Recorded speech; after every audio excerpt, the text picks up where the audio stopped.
고린도전서 14장.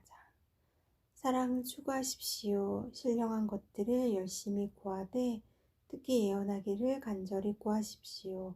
방언을 말하는 사람은 사람들에게 말하는 것이 아니라 하나님께 말하는 것입니다. 아무도 이것을 알아들을 수 없습니다. 이는 그가 영으로 비밀을 말하는 것이기 때문입니다. 그러나 예언하는 사람은 사람들을 세워주고 격려와 위로의 말을 합니다. 방언하는 사람은 자신에게 도움이 됩니다. 그러나 예언하는 사람은 교회를 이롭게 합니다. 나와 여러분이 모두 방언을 말하기를 원하지만 그보다도 예언하기를 더욱 원합니다. 누가 방언을 통역해 교회를 이롭게 하지 못한다면 방언하는 사람보다 예언하는 사람이 더 훌륭합니다. 이제 형제들이여, 만일 내가 여러분에게 가서 방언만 하고 계시나 지식이나 예언이나 가르침을 전하지 않는다면 여러분에게 무슨 유익이 있겠습니까? 필이나 수금같이 생명이 없는 악기가 소리를 낼 때도 각기 뚜렷한 소리를 내지 않는다면 피리를 부는 것인지 수금을 타는 것인지 알 수 없지 않습니까? 또 나팔이 불분명한 소리를 낸다면 누가 전투를 준비하겠습니까? 이와 같이 여러분도 혀로 이해할 수 있는 말을 하지 않는다면 그 말을 어떻게 알 수 있겠습니까? 여러분은 허공에 대고 말하는 격이 될 것입니다. 세상에는 수많은 종류의 말소리가 있으나 뜻이 없는 말은 하나도 없습니다. 그러므로 만일 내가 그 말의 뜻을 알지 못한다면 그 말하는 사람에게 나는 외국 사람이 되고 그 말하는 사람도 내고 외국 사람이 될 것입니다. 이와 같이 여러분은 성령의 은사들을 간절히 원하는 사람들이니 교회를 위해 더욱 풍성하게 받기를 구하십시오. 그러므로 방언을 하는 사람은 통역할 수 있기를 기도하십시오. 만일 내가 방언으로 기도하면 내 영은 기도할지라도 내 이성은 이해하지 못합니다. 그러면 어떻게 해야 하겠습니까? 나는 영으로 기도하고 또한 이성으로 기도할 것입니다. 내가 영으로 찬미하고 또한 이성으로 찬미할 것입니다. 만일 그렇지 않고 여러분이 영으로만 감사한다면 은사를 받지 못한 사람은 여러분이 무슨 말을 하는지 알지 못하는데 어떻게 여러분의 감사에 아멘 할 수 있겠습니까?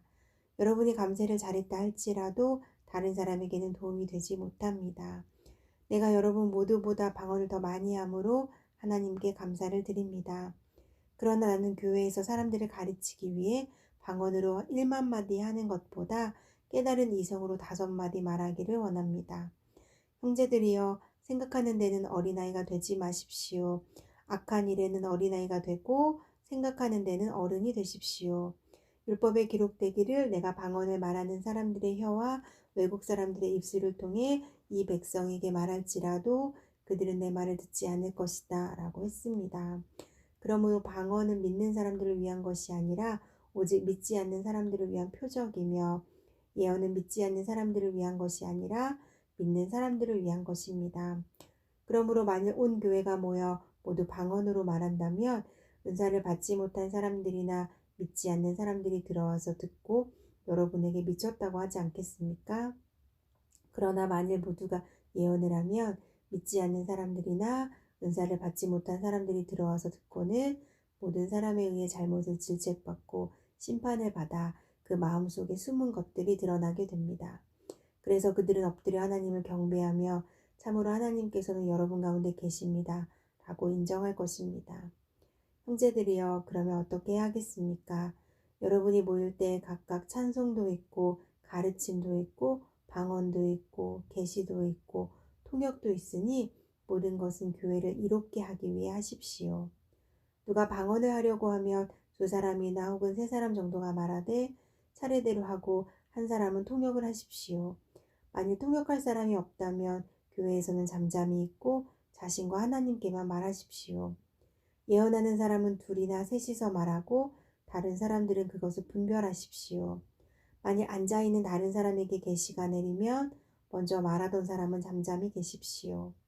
그러면 모든 사람이 한 사람씩 차례로 예언을 할 수 있어 모두가 다 배우고 모두가 다 격려를 받게 될 것입니다. 예언하는 사람들의 영은 예언하는 사람들에 의해 통제를 받습니다. 하나님은 무질서의 하나님이 아니라 평화의 하나님이십니다. 성도들의 모든 교회에서 그렇게 하고 있듯이 여자들은 교회에서 잠잠히 계십시오.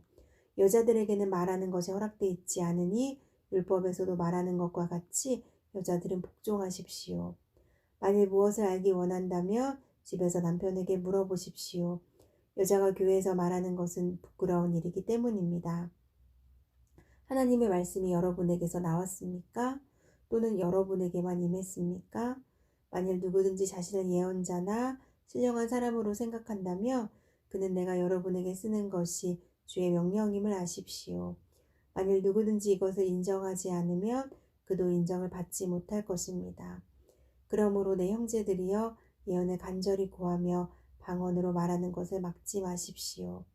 모든 일에 적절하게 하고 또 질서 있게 하십시오. 고린도전서 15장. 형제들이여 이제 내가 여러분에게 전한 복음을 되새겨 드리려고 합니다. 여러분은 이 복음을 전해 받았고 또한 그 안에 서 있습니다. 만일 여러분이 내가 여러분에게 전한 그 말씀을 굳게 잡고 헛되이 믿지 않았다면 여러분은 그 복음으로 구원을 받습니다. 내가 전해 받은 가장 중요한 것을 여러분에게 전했습니다. 그것은 그리스도께서 성경의 말씀대로 우리 죄를 위해 죽으시고 장사되셨다가 성경의 말씀대로 3일째 되던 날 다시 살림을 받아 게바에게 나타나시고 그 다음으로 12제자에게 그 후 500명이 넘는 형제들에게 동시에 나타나셨으니 그 가운데 대부분이 지금도 살아있고 어떤 사람들은 잠들었습니다. 그 후에 야고보에게 나타나셨고 그 다음으로 모든 사도들에게 마지막으로 다리 차지 못한 채 태어난 사람과 같은 내게도 나타나셨습니다. 나는 사도들 가운데 가장 작은 사람이요 사도라 불릴 자격도 없는 사람입니다. 이는 내가 하나님의 교회를 핍박했기 때문입니다.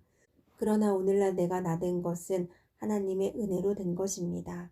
내게 주신 그분의 은혜가 헛되지 않아 내가 어느 사도보다 더 많이 수고했습니다.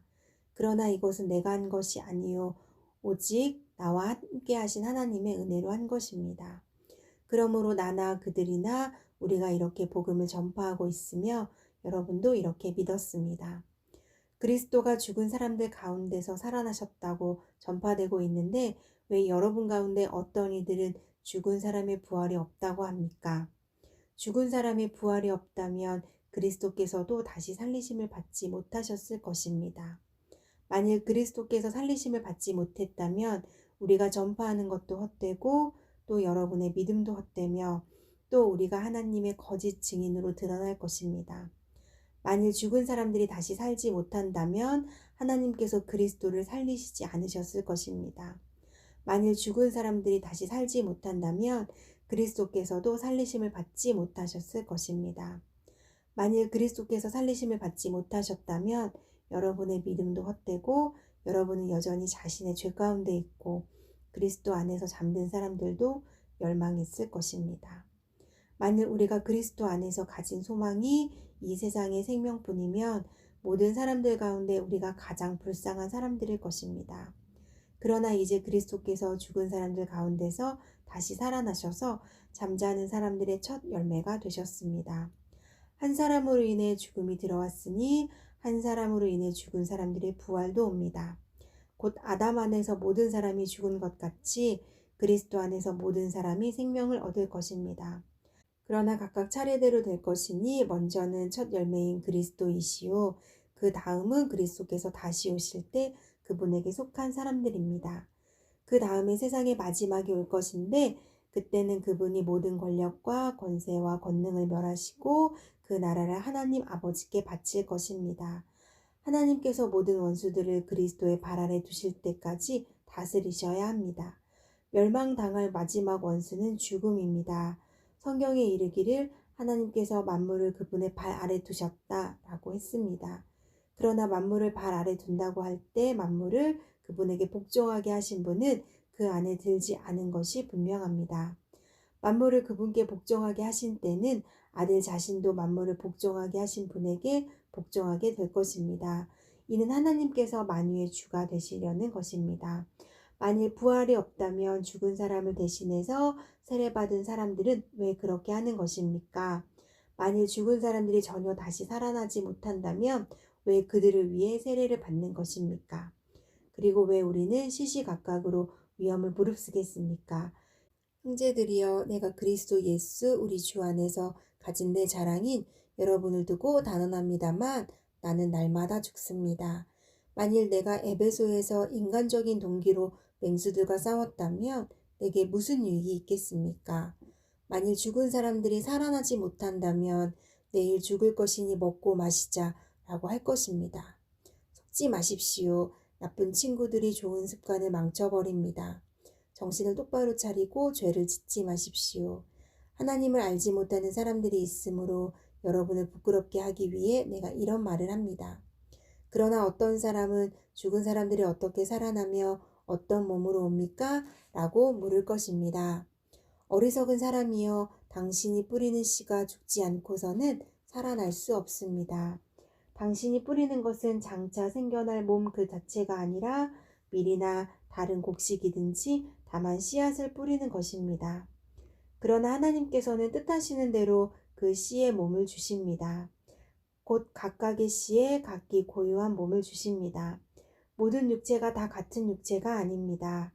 사람의 육체가 다르고 짐승의 육체가 다르고 새의 육체가 다르고 물고기의 육체가 다릅니다. 또 하늘에 속한 몸들이 있고 땅에 속한 몸들이 있습니다. 그러나 하늘에 속한 몸들의 영광이 다르고 땅에 속한 몸들의 영광이 다릅니다. 해의 영광이 다르고 달의 영광이 다르고 별들의 영광이 다릅니다. 별과 별의 영광이 서로 다릅니다. 죽은 사람들의 부활도 이와 같습니다. 썩을 몸으로 묻히지만 썩지 않을 것으로 살아납니다. 비천한 가운데 묻히지만 영광 가운데 살아납니다. 약한 사람으로 묻히지만 강한 사람으로 살아납니다. 자연의 몸으로 묻히지만 영적인 몸으로 살아납니다. 자연의 몸이 있다면 영적인 몸도 있습니다. 기록되기를 첫사람 아담은 생명이 있는 영이 됐다 라고 한 것처럼 마지막 아담은 생명을 주는 영이 됐습니다. 그러나 신령한 것이 먼저가 아니라 자연에 속한 것이 먼저이며 그 다음이 신령한 것입니다. 첫사람은 땅에서 났으므로 흙에 속한 사람이나 둘째 사람은 하늘에서 왔습니다. 그 흙에 속한 사람과 같이 저 흙에 속하지 않은 사람들도 그러하고 그 하늘에 속한 사람과 같이 저 하늘에 속한 사람들도 그러합니다. 우리가 흙에 속한 사람의 형상을 입은 것처럼 또한 우리는 하늘에 속한 사람의 형상을 입을 것입니다. 형제들이여, 내가 말하고자 하는 것은 이것입니다. 곧 살과 피는 하나님 나라를 이어받을 수 없고 썩을 것은 썩지 않을 것을 이어받을 수 없습니다. 보십시오. 내가 여러분에게 비밀을 말합니다. 우리는 다 죽지 않고 모두 변화할 것입니다. 마지막 나팔 소리에 순식간에 다 그렇게 될 것입니다. 나팔 소리가 나면 죽은 사람들이 썩지 않을 몸으로 살아나고 우리도 변화할 것입니다. 이 썩을 몸이 썩지 않을 것을 입어야 하고 이 죽을 몸이 죽지 않을 것을 입어야 합니다. 이 썩을 몸이 썩지 않을 것을 입고 이 죽을 몸이 죽지 않을 것을 입을 때는 기록되어 있는 이 말씀이 이루어질 것입니다. 사망이 삼켜져 승리를 얻었도다. 사망아, 내 승리가 어디 있느냐? 사망아, 내 독침이 어디 있느냐? 사망의 독침은 죄요, 죄의 권세는 율법입니다. 그러나 우리 주 예수 그리스도를 통해 우리에게 승리를 주신 하나님께 감사를 드립니다. 그러므로 내 사랑하는 형제들이여, 굳게 서서 흔들리지 마십시오. 여러분의 수고가 주 안에서 헛되지 않음을 알고 항상 주의 일에 더욱 힘쓰는 사람들이 되십시오. 고린도전서 16장. 이제 성도를 위한 헌금에 관해서는 내가 갈라디아의 교회들에게 명한 것 같이 여러분도 그렇게 하십시오. 매주 첫날에 여러분 각자가 수입에 따라 저축해서 내가 갈 때 헌금하는 일이 없게 해주십시오. 그러면 내가 도착해서 여러분이 인정한 사람에게 내가 편지를 써줘서 여러분의 선물을 예루살렘에 전하게 할 것입니다. 만일 나도 가는 것이 합당하다면 그들이 나와 함께 갈 것입니다. 내가 마게도니아를 지날 것인데 그곳을 지난 후에는 여러분에게 갈 것입니다. 혹시 내가 여러분과 함께 머물며 겨울을 보내게 될 것도 같습니다. 그 다음에는 여러분이 내가 가고자 하는 곳으로 나를 보내주기를 바랍니다. 나는 지금 지나는 길에 잠깐 들러서 여러분을 보려고 하는 것이 아닙니다. 만일 주께서 허락하시면 얼마 동안 여러분과 함께 지내고 싶습니다. 그러나 나는 오순절까지 이곳 에베소에 머무르려고 합니다. 이는 내가 효과적으로 일할 수 있는 큰 문이 열렸기 때문입니다. 또한 나를 대적하는 사람들도 많습니다. 디모데가 가면 두려움 없이 여러분과 함께 지낼 수 있도록 돌봐주십시오. 그도 나처럼 주의 일을 행하는 사람입니다. 그러므로 아무도 그를 업신여기지 말며 그를 평안히 보내줘서 내게 올 수 있게 해주십시오. 나는 형제들과 함께 그를 기다리고 있습니다. 이제 형제 아볼로에 관해서는 내가 그에게 형제들과 함께 여러분에게 갈 것을 여러 번 권했습니다. 그가 지금은 갈 마음이 전혀 없으나 적절한 시기가 오면 가게 될 것입니다. 깨어 있으십시오. 믿음에 굳게 서십시오. 남자답게 용감하고 강건하십시오. 모든 일을 사랑으로 행하십시오. 형제들이여, 내가 여러분에게 권면합니다. 여러분이 알다시피 스데바나의 가정은 아가야의 첫 열매요, 성도들을 섬기는 데 헌신한 사람들입니다. 그러므로 여러분은 이런 사람들과 또 함께 동역하며 수고하는 모든 사람에게 복종하십시오. 나는 스데바나와 부드나도와 아가이고가 온 것을 기뻐합니다. 이는 그들이 여러분을 대신해 내 허전함을 채워주었기 때문입니다. 그들은 나와 여러분의 영을 시원하게 해주었습니다. 그러므로 여러분은 이런 사람들을 인정해 주십시오. 아시아의 교회들이 여러분에게 안부를 전합니다. 아굴라와 브리스길라가 그들의 집에 모이는 교회와 함께 주 안에서 진심으로 여러분에게 따뜻한 안부를 전합니다. 여기 있는 모든 형제들이 여러분에게 안부를 전합니다. 거룩한 입맞춤으로 서로 인사하십시오. 나 바울은 친필로 안부를 전합니다. 누구든지 주를 사랑하지 않으면 저주가 있을 것입니다. 주여 오시옵소서. 주 예수의 은혜가 여러분에게 있기를 빕니다. 그리스도 예수 안에서 내 사랑을 여러분 모두에게 보냅니다.